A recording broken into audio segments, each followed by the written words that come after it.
নমস্কার, খবর দিনভর নিয়ে আপনাদের সাথে রয়েছি আমি প্রিয়াঙ্কা। শুরুতে নজর রাখতেই হচ্ছে চাঞ্চল্যকর এক খবরের দিকে। গ্রাম্য জলসা, আর সেই জলসায় নাকি জঙ্গি যোগ। জিহাদি সংগঠনের বার্তা গ্রাম্য জলসায়। ভাবুন একবার, জঙ্গি নিয়োগ তো কোথায় না জলসার মাধ্যমে। জলসায় সক্রিয় আনসারুল্লাহ, এমনটাই তথ্য সামনে আসছে।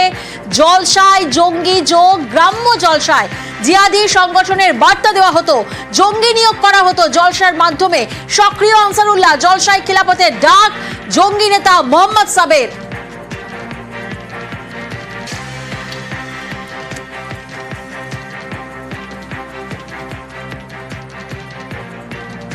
জঙ্গি নিয়োগ করা হতো গ্রাম্য জলসা এবং সেখানে জিহাদি সংগঠনের বার্তা। চাঞ্চল্যকর তথ্য সামনে আসছে। প্রণব, এই মুহূর্তে পুরো মাস্টার প্ল্যানিং হতো।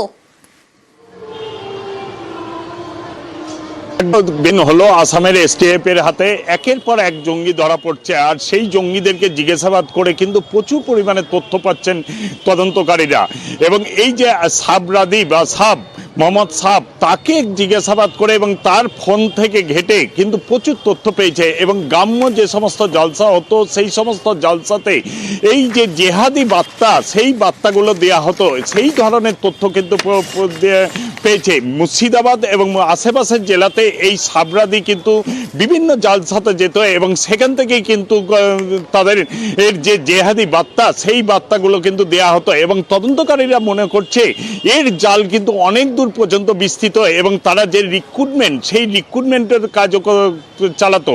এবং গতকালকেই তোমার আসাম থেকে যে হোসেনুর রহমান, তাকে গ্রেপ্তার করেছে। এই হোসেনুর রহমানের সঙ্গে সাবরাদির সম্পর্ক ছিল কিন্তু খুবই নিবিড় এবং একাধিকবার সে হরিয়ারপাড়াতে এসেছে এবং হরিয়ারপাড়া এবং নওদার বিভিন্ন এলাকাতে সে কিন্তু সেই কাজ, জঙ্গি নিয়োগের যে কাজ, অনলাইনে তার বিভিন্ন বক্তব্য সমাজ মাধ্যমের মাধ্যমে কিন্তু ছড়িয়ে দেওয়া হতো। তারপর কিন্তু তার বিভিন্ন যে কমেন্ট আসতো, সেই কমেন্টের মাধ্যমে ছেলেদেরকে কিন্তু উদ্বুদ্ধ করতো বা যোগাযোগ করতো বলে কিন্তু তদন্তকারীরা জানতে পেরেছে।